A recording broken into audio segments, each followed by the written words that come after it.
Welcome back to the show, everyone. I have a bombshell investigation to share with you today, looking into how Keir Starmer has covered up the Islamic grooming gang scandals for years. This video is insane. It has all the receipts to prove it.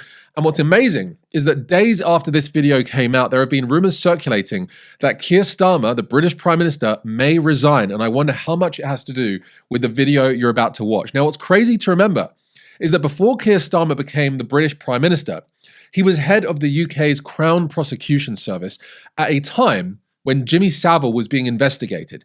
Now, everyone knew that Jimmy Savile, the British TV presenter, was a paedophile, that he was a creep, and he had a thing for kids.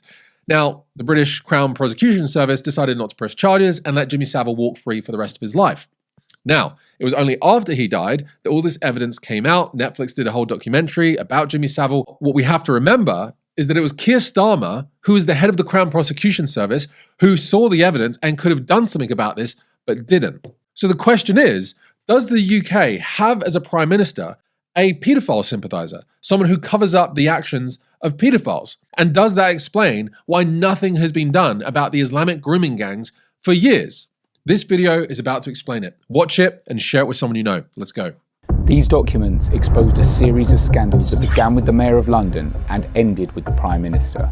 We're talking about Keir Starmer, who aggressively defended his record prosecuting grooming gangs when he led the CPS. I oversaw the first grooming gang prosecution, which was in Rochdale more than a decade ago. And Sadiq Khan, who went viral for acting like he didn't even know what a rape gang was. Can she be clear what she means by that? I'm not clear what she means. You're not listening. It's the sort of gangs that groom young girls at a young age for sex. Exactly how much clearer do you want me to be? Both of these powerful men made bold public denials. Both thought that their past was safe. They were wrong. There was already proof that their stances were totally flawed. This is the inside story of how we found out. Wow, let's go. The grooming gang story had quieted down when the office phone rang. A man claimed he had a former police source with evidence of London grooming gangs. London? No one had mentioned them being in my city before. I dug deeper and found the official line. Mayor Sadiq Khan was actively denying their existence here. His specific response? No reports and no indication of grooming gangs in the capital. And I choose my words carefully for the reason she'll understand. There's no reported cases, but also no indication of the grooming gangs that she's concerned about in London. I called my friend, crime reporter Callum Cuddiford. Callum smelled the same denial and is already laying the groundwork, filing information requests across every London borough. The mayor wasn't alone. The head of the Metropolitan Police had made the same claim. Are we very sure that we don't have a significant problem around child sexual exploitation gangs? I can't guarantee. I'm not asking for a guarantee. No, I was just, I know you're not. I can't guarantee there's something that out there that we haven't seen. Right. Instinct told us this was untrue, but instinct isn't evidence. So Cal and I teamed up. The first concrete proof that Khan's line was false came from the police whistleblower John Wedger. Wedger was a controversial figure, but he showed me his police logbooks from the early 2000s detailing his detective work investigating organised abuse in London. I found 3 kids in 3 minutes. I found 52 kids in 3 days. The cover-ups of the grooming gangs in these provincial towns does go on because I've experienced it, and it's police corruption. What I did was proactive. I didn't wait for child prostitutes to come knocking on my door saying, please help me, although that did happen. And when it did, my superiors told me, ignore them, they're liars. While verifying his claims, I had the realisation. The proof wasn't hidden. It was in the public record. Articles about child prostitution rings operated by gangs were sitting right there, definitively proving the mayor wrong. When we approached Khan's office, they called it false, malicious and politically motivated, a total denial. That suspicion only made us dig deeper. We published the first piece. We kept digging. Callum and I built a master spreadsheet detailing every example of grooming gangs in London that had been hiding in plain sight. These included obvious cases, like the group linked to serial killer Levi Belfield, which was discussed on the front page of the Sunday Times in 2018. It quickly became clear that the denials were impossible to maintain. Beyond press mentions, we found mountains of council documents and police inspection reports, official bodies the mayor oversees, that referenced the gangs. And then we found the most explosive evidence that contradicted Khan's denials. Reports that he'd read. From the outset of Sadiq Khan's term, there were serious concerns about the Metropolitan Police's handling of child abuse investigations. The independent watchdog regularly inspected the Met, producing reports with case studies that sounded suspiciously like grooming gangs. Crucially, we found a paper trail. Every time the report was published, Khan would respond to it publicly. This seemed to show that he had read and responded to reports about suspected grooming gangs, but we needed confirmation. So we took our case studies to multiple experts. Maggie Oliver was one of them. She confirmed that our description was correct. A 13-year-old girl was alone and unsafe in a house with 3 men. I don't need a report to know that that's wrong. The 15-year-old girl coerced to go to a hotel. 100% for me. For me, that is unambiguous. Given drugs and alcohol, made to carry out sexual acts on men. That is the pattern that I have seen in grooming gangs. I want to see somebody in a high place held criminally responsible. After we published, other titles rushed to cover similar stories, reporting on the publicly available sources that we had found, like the reports into children's deaths. Eventually, the pressure forced public acknowledgement. Khan, along with the Met Police, were forced to acknowledge that 9,000 potential cases were being reviewed by the Home Office. It was massive vindication. But Khan refused to back down or apologise. Instead, he claimed to have been on the side of the victims the whole time. Safety of girls and women is an incredibly important issue, and my thoughts are always with the victims and seeing what we can to improve the service that women generally receive. While reviewing the reports, Callum and I noticed something strange. In one case, a child reported horrific abuse by a grooming gang, but police gave one of the suspects a warning letter known as a child abduction warning notice. This disturbing practice was widespread. Historical stats showed that the Met Police were handing out hundreds of these per year, while only charging a fraction of the number of people with crimes. Nationally, the practice was even more disturbing. Forces across Britain were using these warning letters instead of pursuing prosecutions, with usage spiking after the grooming gang scandals in Rochdale and Rotherham. These letters were dangerous. They had no legal status if breached. They had no evidence showing that they had any impact.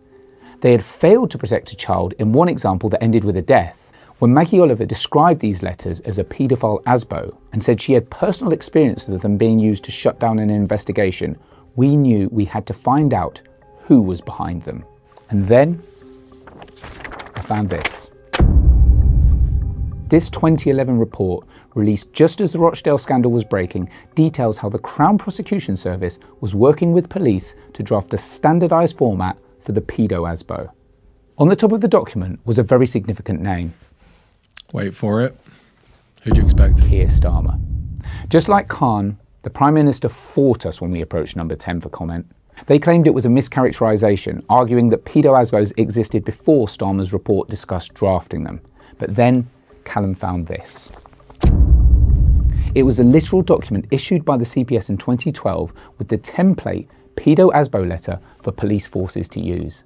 Our first story was not a mischaracterisation at all, but there was more. While researching the pedo ASBO story, I pulled all of Starmer's public statements about grooming gangs. The Prime Minister was claiming to have played a personal role in the first prosecution in Rochdale. And when that file was brought to my attention, Mr. Speaker, I noticed that one of the defendants had not been prosecuted previously. Far from covering up, I asked for that file so that I could have a look at it. On the back of that, I then changed the entire approach to prosecutions, which was then lauded by the government. We were doing the right thing and brought those prosecutions. So my record was going after where I thought something had gone wrong and putting it right. Yet Maggie Oliver had told me the actions of the CPS on that job were horrendous. In fact, there was hard evidence that their decisions had caused serious harm to the grooming gang victims. An independent team had slammed those same decisions a year before Starmer stood up in the Commons to boast about his familiarity with the Rochdale file. Most damningly, they described the decision by Starmer's CPS to twist a vulnerable victim's testimony, portraying her as a paedophile for tactical reasons as deplorable further abuse. Number 10's response was muted. They didn't fight the evidence. They simply reiterated that Starmer was in charge when the Rochdale prosecution went down. But we had blown apart the Prime Minister's beloved story that he was a tough prosecutor who led the way. You've been watching a special edition of the Express Report that takes you inside the investigation. Remember to subscribe and ring the bell at the bottom of the screen so you never miss a video. We're always looking for new topics to investigate, so drop your ideas in the comments below. So there we have it. The evidence, the proof, the receipts that show that Keir Starmer has known about the grooming gangs for a very, very long time and has done virtually nothing to stop it. Brushing it aside, covering it up, offering a few warnings or ASBOs, anti-social behavior orders or something in the UK, I think that's what it's called. Essentially, cover up, don't do anything about it, don't get your hands dirty, don't actually do your job, just enjoy the paychecks, enjoy the privilege, enjoy the connections and the networking and the lifestyle of being a politician and someone up in the Crown prosecution, but do nothing to actually stop the crimes that you're in charge of stopping. And this is a worldwide culture, by the way, within governments. They all love their jobs, they all get paid really, really well, they all get lots of privileges and connections, and no one is actually willing to get stuck in and stop some of the most horrific and heinous acts that you could imagine. This sexual exploitation of young girls by Islamic grooming gangs is horrific.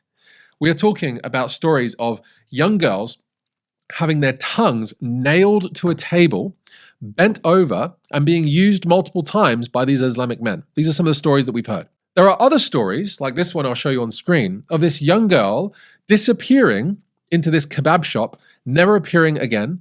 We know that she was sexually assaulted and the body was never found. And it was heard by these kebab shop owners that they admitted off the record to grinding up her body in the mincemeat of the kebab shop. We know these stories. We've heard these stories. That's just the tip of the iceberg.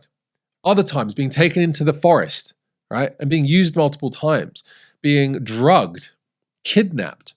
And then when fathers have gone to rescue their daughters, the police have arrested them for, calling them Islamophobic. For trying to rescue your 12-year-old daughter from a house filled with very grown Pakistani men, and you're being arrested for it. Just think about the institutional rot that allows such a thing to take place. That instead of locking up and giving the most severe punishments to these people for doing this thing, whether it be death sentence or life imprisonment, I don't know. Instead of doing that, you're prosecuting the family members for trying to speak up about it. Then you police all the people in the UK online, on Facebook, making posts about it, and then arresting them, right, for hate speech. Shocking. Just think about how high this goes up, right? And it's not only the Islamic grooming gangs, we also have the track record of the whole Jimmy Savile scandal. And part of this has to be due to the fact that no one in these positions of power who are getting paid really well, great lifestyles, living in the center of London, connections to, all the high ups, they don't actually want to get stuck in and do a hard job. They just want to get their paycheck and go home, right? And so what happens is when it comes to someone like Jimmy Savile, that if it ever got to the point where you had the opportunity to prosecute him, you'd have to actually start prosecuting the entire establishment. Jimmy Savile was protected and covered up for decades by the BBC, by the celebrity cultures, even the royal family that were friends with him and were connecting with him and were inviting him over to their palace and stuff. Just think about the number of people that look the other way. And these are all, there's a name for them, right? Jobs worth. They only want to just do their job, get paid. They don't want to have to do anything to actually stop young children being exploited. And this has to be part of the reason why this has gone on for so long. Now, this culture of looking the other way plays a big role in why this has continued for so long. Now, we can speculate on other reasons as well. The fact that the whole left wing, the whole Labour Party, Keir Starmer, have a vested interest in not saying anything about the grooming gangs, the Islamic demographic, because they rely on them so heavily for the votes. There's also this ideological layer to this where they can't bring themselves to say that, yes, this particular demographic of people believe a certain ideology, Islam, which means that they are more prone to doing these things to young girls and women, to terrorism and so on.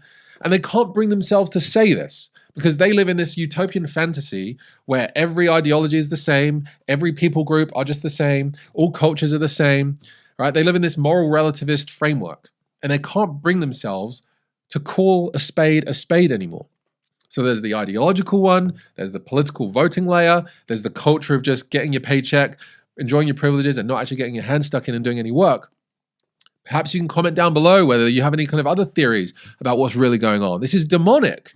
This is evil, and it's been going on for decades. It wouldn't surprise me if there are other things going on that we just don't know about. And you know, the fact that when this video came out, just days later, there have been rumors that Keir Starmer may resign, strikes me as suspicious, and perhaps there is a lot more that they don't want us finding out. And so better resign quick, you know. So please share this video with someone you know. Give this video a thumbs up, hype it. I know some of you have been asking, how do you hype? It's a mystery to me. I think on phones and computers, it looks a bit different. You might have to like swipe along by where the share and like button is or something. I don't know, figure it out. And subscribe if you haven't already. I know that so many people that watch this show haven't subscribed yet, but it really does help the show. The more subscribers I get, I think the more YouTube kind of sees that like, okay, people are watching these videos and it helps the show out a lot. It also means that you get these videos in your feed a lot more. So take the 5 seconds to, you know, just click down below, turn the notification bell on. It really helps the show. You can check out the merch link down below. That helps as well. And I'll speak to you in the next one. God bless.